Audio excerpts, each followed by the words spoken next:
With that, we'll bring up John Pudner from Faith and Freedom Coalition.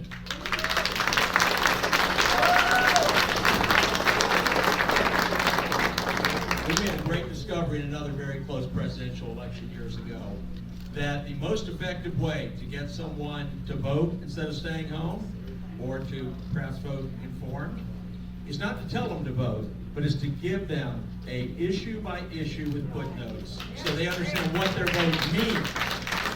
Whether it's the border, whether it's men's and women's sports. I will tell you, men's and women's sports, I always have to get this in, my daughter kills me, but when my daughter was 12, she actually beat Ron in the games in a swim race. She says not to tell me that because she was 12 and Riley was 11, to which I respond, honey, I played basketball. If I was 12 and I beat LeBron James when he was 11, I would tell everyone.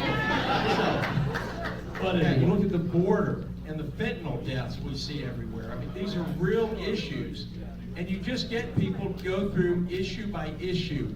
The other great thing about this piece, we have some in the back, but you can order them through Wisconsin Faith and Freedom. I discovered this during Bush 2000. I was doing the whole nation, faith-based turnout. This year I told them, I'm only doing Wisconsin. Wisconsin determines this race. But what we found in 2000 is, I was on my first presidential. A guy named Karl Rove and Ralph Reed completely rejected my little attempt at a mail piece. And they did the first one of these. It was a side-by-side. We were engaged in a race with Al Gore at the time. And for those of you who don't know it or are too young, that was a really tough race to win. Because just a couple years earlier, Al Gore had invented the internet. So we were trying to beat the guy who invented the internet. Well, they decided, instead of just doing a typical political piece with grainy photos, let's do a nice picture just like this side by side. It was 10 issues, and they came up with the ingenious idea. Just have people go through and check which side you're on. And that's what you want, your undecided voter or your voter who stays at home. Any of you who happen to attend a conservative church, just know almost half of the people sitting in that church who show up on Sunday do not show up on Election Tuesday. If they get this in their church or at their door, they vote. There's no single motivator to vote than to hand someone a piece with footnotes, just the facts. Just go through them and you decide based on these issues, what does this vote mean to you? We've got 68,000 of these out to churches just in the 2 weeks since we got it printed. So they're going fast.